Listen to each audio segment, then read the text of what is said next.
मी पहिल्यांदाच आभार मानतो पत्रकारांचं की आम्हाला इथं उपस्थित राहण्यासाठी त्यांनी निमंत्रण दिलेलं आहे. आरोग्याविषयी म्हणजे टॉप टू बॉटम सांगितलेलं आहे. खाण्याविषयी मी स्वतः स्पोर्ट्समॅन आहे. मॅडमनं खूप उपयुक्त माहिती दिलेली आहे. म्हणजे लहान मुलांनी काय करायचं, मोठ्या माणसांनी काय करायचं, कोणत्या प्रकारचं आहार घ्यायचा आहे. सगळ्यांचे आभार. मी एवढंच म्हणेन, मी बाळशास्त्री जांभेकर यांचा फोटो बघितला आणि मी जेव्हा कधी अभ्यास केला होता ते मला आठवतं की 1832 मध्ये दर्पण नावाचं पेपर किंवा साप्ताहिक जे काही असेल त्यांनी सुरू केलं आणि म्हणून त्यांना आपण फादर ऑफ मराठी जर्नलिझम म्हणतो आणि त्यानिमित्ताने आपण पत्रकार दिवस आजही साजरा केला जातो.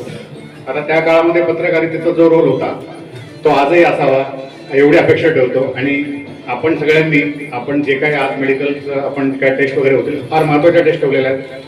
बऱ्याच काही टेस्ट मेडिकलमध्ये केल्या जाऊ शकतात पण ज्या महत्त्वाच्या आहेत आणि स्त्रियांच्या आरोग्यासाठी ज्या दुर्लक्षित आहेत त्याचं आपण इथे आज आयोजन केलेले.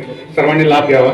नकारात्मक बातम्या भरपूर वाचतो तर कदाचित काही वर्षांनी तुमच्या पत्रकारितेला ते वळण असं लागावं की खरंच सकारात्मक बातम्यांचा भरपूर वर्षा हो. आपल्या समाजातल्या ज्या आहेत ज्या क्राईम पोलीस आहेत आपल्याकडे क्राईम असो ह्या गोष्टींचा ना आपल्यावर निगेटिव्ह इम्पॅक्ट पडतोय. माझं असं म्हणणं आहे की ते एखादे क्राईम पेट्रोल सिरियल असो किंवा वर्तमानपत्र लोकांना आयडिया मिळतात क्राईम करण्याचं.